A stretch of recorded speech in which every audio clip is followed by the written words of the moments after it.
వివాదాలకు కేంద్ర బిందువుగా మారుతున్నారు ప్రముఖ సినీ నటి కల్పిక. ప్రిజం పబ్ యాజమాన్యం తన పట్ల దురుసుగా ప్రవర్తించిందని, ప్రిజం పబ్ యాజమాన్యం తనని అసభ్యకరమైనటువంటి పదజాలంతో దూషించిందని, లిటరల్ గా మాటలతో రేప్ చేసింది అంటూ కల్పిక ప్రిజం పబ్ యాజమాన్యం మీద ఆరోపణలు చేస్తూ ఉంటే, ప్రిజం పబ్ యాజమాన్యం మాత్రం కల్పిక చీప్ పబ్లిసిటీ కోసమే గొడవకి దిగిందని, సబ్స్క్రైబర్స్ కోసమే గొడవకి దిగిందంటూ వారు ఆరోపణలు చేస్తున్నారు. అసలు ఆ ఘటనకి కారణం ఏంటి, ఆ ఘటనలో ఏం జరిగింది అనేది మనం పూర్తి స్థాయిలో తెలుసుకుందాం. ప్రస్తుతం కల్పిక గారు మనతో ఉన్నారు, వారితో మాట్లాడదాం. కల్పిక గారు నమస్తే అండి. నమస్తే అండి. కల్పిక గారు, ప్రిజం పబ్ యాజమాన్యం మీ మీద దాడి చేసిందని, అసభ్యకరమైనటువంటి పదజాలంతో మిమ్మల్ని దూషించిందని, లిటరల్ గా మాటలతో మిమ్మల్ని రేప్ చేసేందుకు ప్రయత్నం చేసింది, రేప్ చేసింది అన్నట్లుగా మీరు ఇందాక ఆరోపణలు చేశారు. అసలు ఏం జరిగింది? ఒకవేళ నేను మీకు కొత్తగా పరిచయం అయ్యాను అనుకోండి, అదే రోజు నా బర్త్డే అని మీకు తెలిసింది అనుకోండి, మీరు మహా అంటే ఏం చేస్తారు, విష్ చేస్తారు, లేకపోతే మీ ప్లాన్స్ ఏంటి అని అనుకుంటారు. చుట్టుపక్కల ఏమైనా స్వీట్స్ కానీ షుగర్ కానీ ఉంటే ఆఫర్ చేస్తారు, లేకపోతే ఏమైనా గిఫ్ట్ ఇవ్వాలనుకుంటారేమో, మీ ఇష్టం అది. సో ఆ బేసిక్ మనస్తత్వం నాకు ఎప్పటి నుంచో ఉంది. నేను మా ఫ్రెండ్స్ కి కానీ ఒక ఫెస్టివల్ ఉండనివ్వండి, ఒక బర్త్డే ఉండనివ్వండి, నేను ఎవరు నా చుట్టుపక్కల ఉన్నా వాళ్ళకి నేను స్పెషల్ చేయాలనే ఫీల్ అవుతా. వాళ్ళకి ఇంకా వాళ్ళకి రాని ఐడియాస్ తో కూడా నేను సర్ప్రైజ్ చేస్తా.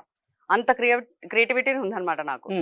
సో నేను ఈ చిన్నపిల్ల మనస్తత్వం నాలో ఉంది కాబట్టి అలా కనిపించనేమో కానీ నా లోపల చాలా అంటే చిన్నపిల్ల మనస్తత్వం ఉందని మీరు చెప్తున్నారు, కానీ కుండ బద్దలు కొట్టి మాట్లాడే తత్వం మీది. కుండ నేను చెప్తాను దానికి. అంటే ఏదైనా సరే ఉన్నట్లుగా మాట్లాడేటువంటి తత్వం మీది, ఆ వైఖరి మీది. మరి అసలు మొన్న ఏం జరిగింది, అసలు ఎందుకు గొడవ జరిగింది, గొడవకి కారణం ఎవరు? నిజంగా మీరే గొడవకి కారణమా, లేదంటే ప్రిజం పబ్ యాజమాన్యమే గొడవకి కారణమా? గొడవకి కారణం నేను కేక్ కాంప్లిమెంటరీ గురించి అడగడమే గొడవకి కారణం.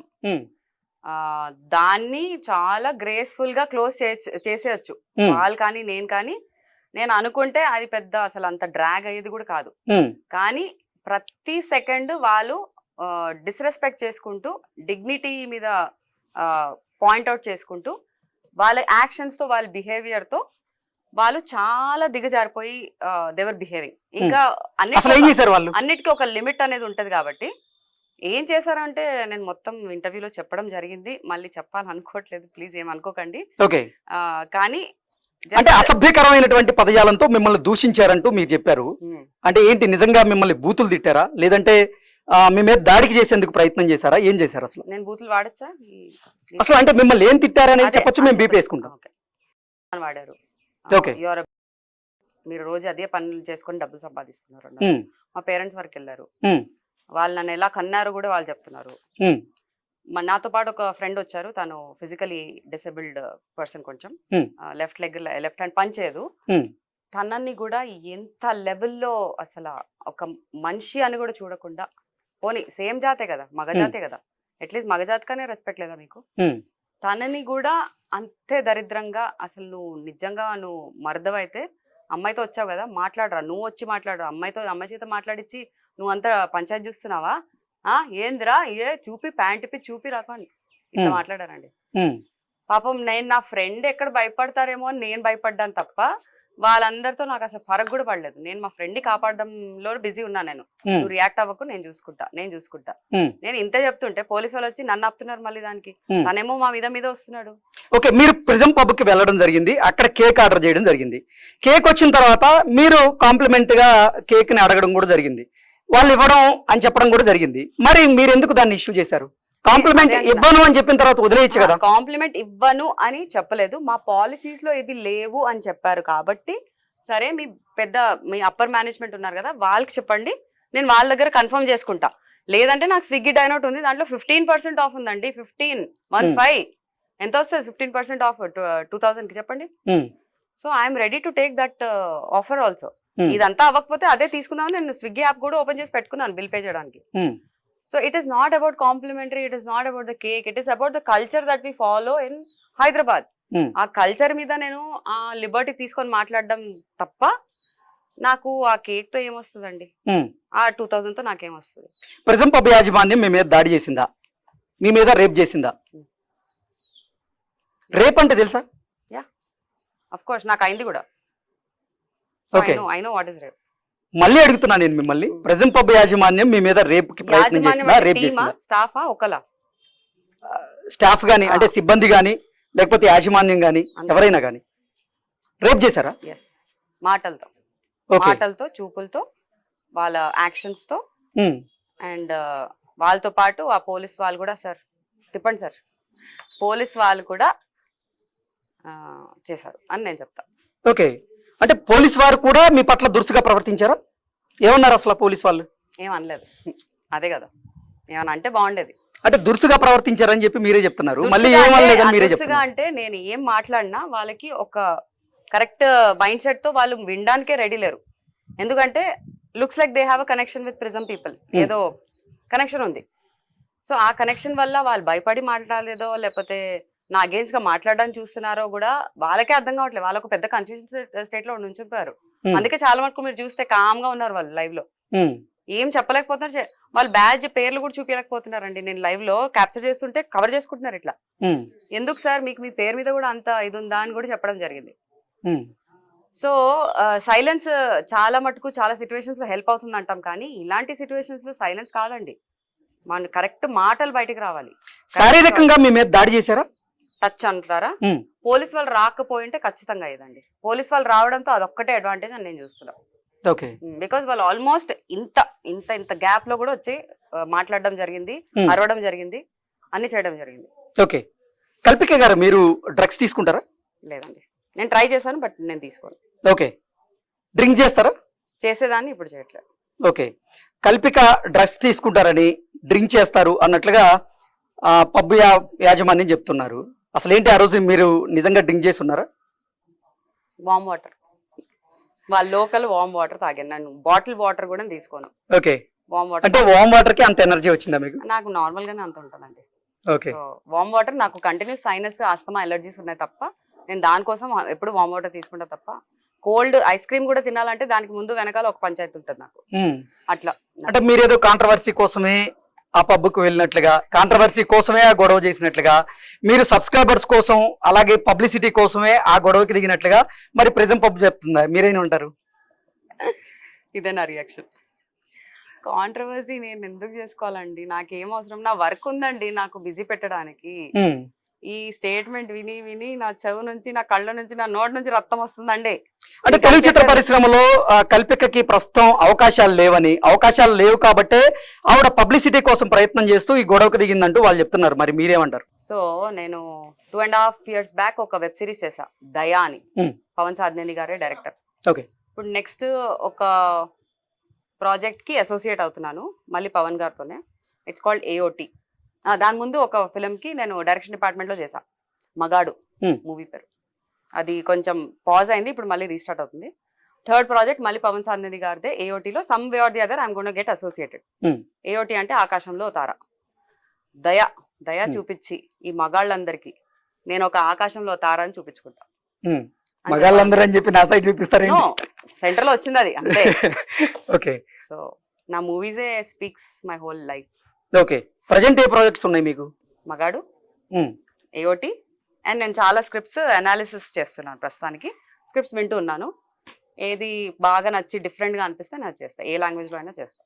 ఓకే, సబ్స్క్రైబర్స్ కోసమే నేను ఈ గొడవ చేశానంటూ మీరే మాట్లాడినట్లుగా ఒక వీడియో, ఒక ఆడియో ఇప్పుడు సర్క్యులేట్ అవుతుంది, దాని మీద ఏమంటారు? ఇలాంటి 10 వీడియోలు ఇంకా చేసి నేను మళ్ళీ సర్క్యులేట్ చేస్తా. ఓకేనా, మీరు చేస్తారా? అసలు ఏం జరిగిందో తెలియాలి కదా. ఏం లేదండి, 1.5 hour వాళ్ళే నాది వీడియోస్ తీసి, మీకు ఇదే కదా కావాలి, మీ అమ్మాయిలకి ఇదే పని కదా, దీంతోనే మీకు మానిటైజేషన్ అవుతుంది, డబ్బులు వస్తుంది కదా, మీరు అన్ని పబ్బుల్లో బెంగళూరులో ఇక్కడ అక్కడ అన్ని పబ్బుల్లో క్లోజ్ చేయడానికే మీ ప్రయత్నంలో ఉన్నారు కదా. సో అదే పని మీద మీరు చేస్తున్నారు కాబట్టి మేము వీడియో తీస్తున్నాము అన్నారు. నేను అన్న వీడియో ఎందుకంటే CCTVలు ఉన్నాయి కదా, అన్ని యాంగిల్స్ నుంచి క్యాప్చర్ అవుతాయి కదా, వీడియో ఎందుకు తీయాల్సి వస్తుంది మీకు అన్న. లేదు మాది ఉంటుంది కదా PR, మేము చేసుకుంటున్నాం అని. ఓకే, నేను కూడా PR చేసుకుంటాను. నేను ఇన్స్టాగ్రామ్ ఆన్ చేసుకొని just 1 week or 10 days back subscription option ఉందని ఇన్స్టాగ్రామ్ లో మొన్నే తెలిసింది నాకు. అది దాన్ని ప్రాపర్ గా వాడుకుందాము, నాకు ఒక ఆర్మీ, కల్పికాస్ ఆర్మీ క్రియేట్ చేసి అందరికి నేను చేసే పోరాటంలో కమాండ్ వాక్ విత్ మీ అని చెప్దాం అని చెప్పి నేను ఆ గ్రూప్ క్రియేట్ చేయడం జరిగింది. ఇప్పటి వరకు దాంట్లో నుంచి ఒక నయా పైసా కూడా రాలే నాకు ఇంకా. ప్రీ ట్రయల్ లో ఉంది అది. పబ్బు వాళ్ళు నా పట్ల దురుసుగా ప్రవర్తించారు, అసభ్యంగా మాట్లాడారని మీరే చెప్తున్నారు. మరి మీరు కూడా పోలీసుల పట్ల అసభ్యంగా మాట్లాడినట్లుగా ఒక వీడియో బయటకు వచ్చింది, దాని మీద ఏమంటారు? ఏమని వచ్చింది? పోలీసు వారిని మీరు తిట్టినట్లుగా. ఏమని? ఆ పదం మేము చెప్పలేము. నేను పోలీసు వాళ్ళని తిట్టింది మీరే కదా, మీకే తెలియాలి. టామ్ అన్నా, దాన్ని తిట్టి టామ్ అన్నా, హాయ్ హాయ్ టామ్ అంటారు కదా అదన్నా. ఓకే, లాస్ట్ స్టేట్మెంట్ నా లైవ్ లో గచ్చిబౌలి పోలీసు ఇలాంటి వాళ్ళకి టామ్ అన్నా. పోలీస్ వాళ్ళ వైపు నేను ఏం అంతేగాని పోలీస్ వారిని మీరు దూషించింది గానీ అసభ్యకరమైన పదజాలంతో మీరు, ఎందుకంటే వీళ్ళే నన్ను అర్థం చేసుకోవట్లేదు అంటే వాళ్ళు వీళ్ళకన్నా దిగజారిపోయి ఉన్నారు. సో ఏం ఎక్స్పెక్ట్ చేస్తానండి వీళ్ళ నుంచి? మీ డ్యూటీ మీరు సరిగ్గా చేస్తే ఆ రెస్పెక్ట్ మీరే మీ ఓన్ గా మీరు పెంచుకోవచ్చు మీ సైడ్ నుంచి. నేను వచ్చి మీకు సపరేట్ గా రెస్పెక్ట్ ఇవ్వక్కర్లేదు. Okay, why Kalpika? దేనికి అంటే అసలు కల్పిక ఈ మధ్య కాలంలో వరుసగా వివాదాల్లో చిక్కుంటూ ఉన్నారు. మీరు చిక్కుంటున్నారా? ఎవరైనా మిమ్మల్ని వివాదాల్లోకి లాగుతున్నారా అంటే ఏం చెప్తారు? నేను ఇన్ని ఇయర్స్ ఏదైనా వివాదంలో చిక్కుకున్నానా? 17 years లో ఒక 15 years నుంచి నేను చాలా తక్కువ ఇంటర్వ్యూస్. మీతోటి సహనటులతో మీకేదో వివాదం ఉందని, స్కూల్ కి సంబంధించినటువంటి వివాదం ఒకటి నడిచిందని. మీకు టైం ఉందంటే ఒక్కొక్క టాపిక్ గురించి నేను సపరేట్ గా మళ్ళీ నేను ఇంటర్వ్యూ చేసుకోవచ్చు. బట్ ఏంటంటే వాళ్ళు నా నుంచి లీగల్ గా మాటలు తీసుకోవడం జరిగింది. I'm not suppose to discuss about their scenario anymore, otherwise they will be putting me behind the bars అంట. ఏం చేయకుండా they will be putting me behind the bars అంట. అభినవ్తో మీకు గొడవ ఏంటి? మెల్లగా వాళ్ళ అందరు టాపిక్స్ నేను తీస్తాను. అభినవ్తో మీకు గొడవ ఏంటి? ఐ లవ్ హిమ్ అబ్బా, ఏం గొడవ లేదు నాకు, వాడే పిచ్చోడు అంతే. ఓకే, ఏంటి బిగ్ బాస్ కి మీరు వెళ్ళాలనుకుంటున్నారా? బిగ్ బాస్ నుంచి మీకు ఏమైనా కాల్ వచ్చిందా? ఫస్ట్ సీజన్ నుంచి కాల్ వస్తుంది. ఈసారి బిగ్ బాస్ 9 కాబట్టి పిలుస్తానని అనుకుంటున్నాను అంతే. అది కూడా స్పెషల్ ఎంట్రీ కింద వెళ్తా, వచ్చేస్తా. ఓకే, మీరు ప్రిజం పబ్ యాజమాన్యం మీద పోరాటం చేస్తూ ఉన్నారు. మీ హక్కుల కోసం మీరేం సాధించారు ఇప్పటి వరకు? జనాల ధైర్యంని సాధించాను. భయపడే అమ్మాయిలకి ఒక ధైర్యం ఇచ్చాను. మా మమ్మీ కూడా భయపడుతుందండి. నేను ఇలాంటి వాటిలో నేను వాయిస్ అవుట్ చేస్తానని చాలా భయపడుతుంది. ఎందుకంటే నేను అమ్మాయిని కాదు, నేను చేసే వర్క్, నేను చేసే ప్రొఫెషన్ అనేది చాలా ఛాలెంజింగ్ గా ఉంటది, చాలా డిమాండ్స్ ఉంటాయి. ఏ టైం అంటే ఆ టైం అవైలబిలిటీ ఉండడం, వర్క్ వెళ్ళడం, వర్క్ రావడము, వేరే వేరే కైండ్ ఆఫ్ మెంటాలిటీస్ తో డీల్ చేయడము, అవన్నీ ఇన్సెక్యూరిటీగా భయాలు మా మమ్మీకి చాలా ఇయర్స్ నుంచి ఉంది. కానీ ప్రతిసారి నేను తనకి ఇప్పుడు వరకు కూడా నేను తనకి ఎంకరేజ్ చేసుకుంటూ కరెక్ట్ వేలో తనకు అర్థం చేపించేలా ఇప్పుడు కూడా నేను తనకి కరేజ్ ఇస్తున్నా. మమ్మీ ఇలాంటి వాటికి నువ్వు ఎన్నో పోరాడావు మమ్మీ, నీకు గుర్తుందో లేదో, నువ్వు ఇచ్చేసావు వచ్చేసావు అని ఎగ్జాంపుల్స్ ఇచ్చి మరి నేను తనకి గుర్తు చేసి తనెంత స్ట్రాంగ్ ఉందో, నన్నెంత స్ట్రాంగ్ చేసిందో అని నేను చెప్పుకుంటూనే ఉన్నాను మమ్మీకి కూడా. సో ఆ స్ట్రెంగ్త్ నాకు మా మమ్మీ నుంచి వచ్చింది, నాకు నా సినారియోస్ నుంచి వచ్చింది. నాది వేరే ఇంకో 10 మందికి హెల్ప్ చేస్తుందేమో అని. ఓకే, కల్పిక గారు, మీరు పబ్కి వెళ్ళడం మీద, మీ డ్రెస్సింగ్ మీద, మీరు పబ్కు వెళ్ళి అక్కడ రచ్చ చేయడం మీద కొంతమంది నెటిజన్లు అయితే మీ మీద మండిపడుతూ ఉన్నారు, మరికొంతమంది మీకు మద్దతు తెలుపుతూ ఉన్నారు.